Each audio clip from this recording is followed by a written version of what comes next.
Dans le dernier épisode de Decrypt, nous nous sommes intéressés au concept de monnaie banque commerciale. À côté de la monnaie banque commerciale, il existe la monnaie banque centrale. Cette dernière, créée directement par la Banque centrale européenne, se présente sous deux formes distinctes. D'un côté, les pièces et les billets, aussi appelées monnaie fiduciaire, sont de la monnaie banque centrale. En effet, la Banque centrale a le monopole de la création et de son émission.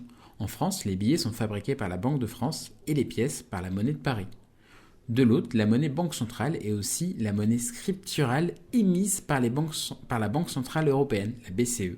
Il s'agit des sommes que les banques commerciales détiennent sur des comptes ouverts auprès de cette institution via la plateforme Target 2. Dans les relations interbancaires au sein de la zone euro, c'est de la monnaie banque centrale qui est utilisée. Cette monnaie alimente le marché interbancaire sur lequel les banques commerciales se prêtent de l'argent entre elles.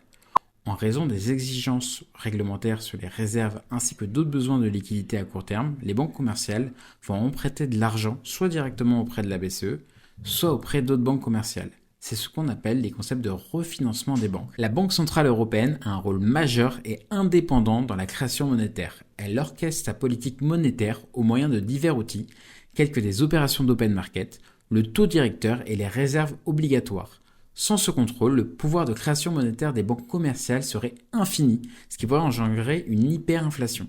Pour ce faire, la BCE va augmenter ou diminuer la quantité de monnaie banque centrale en circulation, ce qui rend le refinancement plus ou moins facile pour les banques commerciales.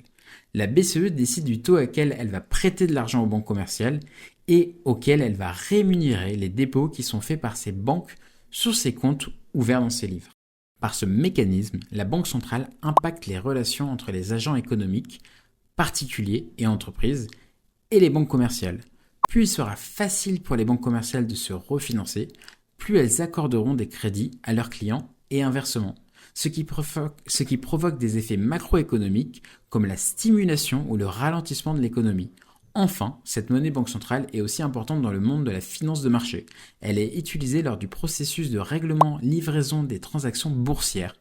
Par exemple, l'achat par un individu d'une action d'une société cotée entraîne la mise en œuvre d'une chaîne de règlement-livraison qui utilise les plateformes Target 2 et Target 2 Securities de la BCE, ce qui fera l'objet d'un prochain épisode de Decrypt à part entière. Le concept de monnaie banque centrale est au cœur de l'actualité avec le projet de monnaie banque centrale numérique à l'étude par la BCE. MNBC, aussi appelé CBDC, sera également l'objet du prochain épisode de Decrypt.